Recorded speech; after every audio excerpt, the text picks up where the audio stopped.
ازيكم عاملين ايه؟ بصوا بقى النهارده هنعمل بقى اكله جميله. زهقنا من الطبيخ ومن الحاجات دي. هنعمل النهارده رنجه.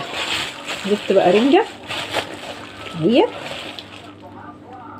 هعملها بقى النهارده وهظبط بقى الدنيا. تمام.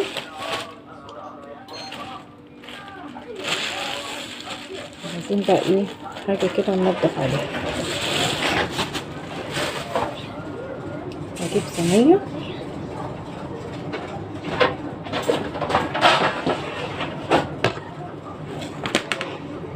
كده واجيب سكينه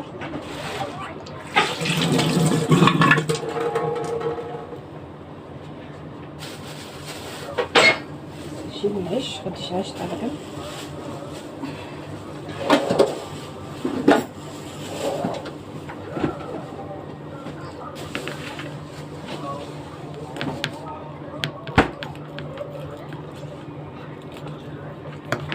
عايزه اقول لكم بقى الرنجه دي انا بجيبها وببيعها. تمام. بس انا بوصل لحدائق اكتوبر بس، توصيل داخل حدائق اكتوبر بس. ماشي. جميله. مش ببيع رنجه بس، انا ببيع حاجات تانية كتير. ببيع جبن موتزاريلا فريش لو تعرفوها، اكيد معروفه يعني. وببيع كل حاجات المطاعم، الاكل بتاع المطاعم كله ببيعه. برجر، ستريبس، الحاجات دي كلها انا ببيعها. تمام. بس بوصل داخل حدائق اكتوبر.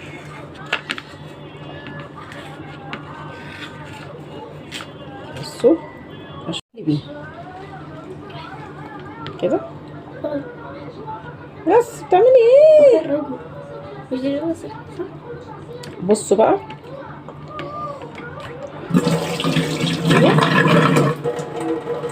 بعضها اهي. شيل منها بس الشوك عشان ولادي ما بيحبوش الشوك. هننضف كده.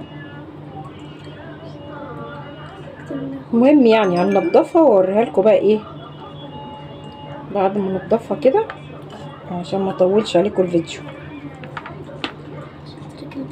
بس عايزه اقول لكم زبده، والله العظيم زبده.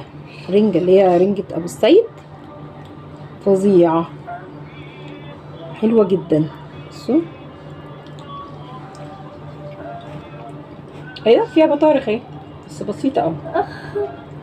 هي عيبها ان هي مفيهاش بطارخ كتير، بس والله جميله قوي. دلع دلع دلع.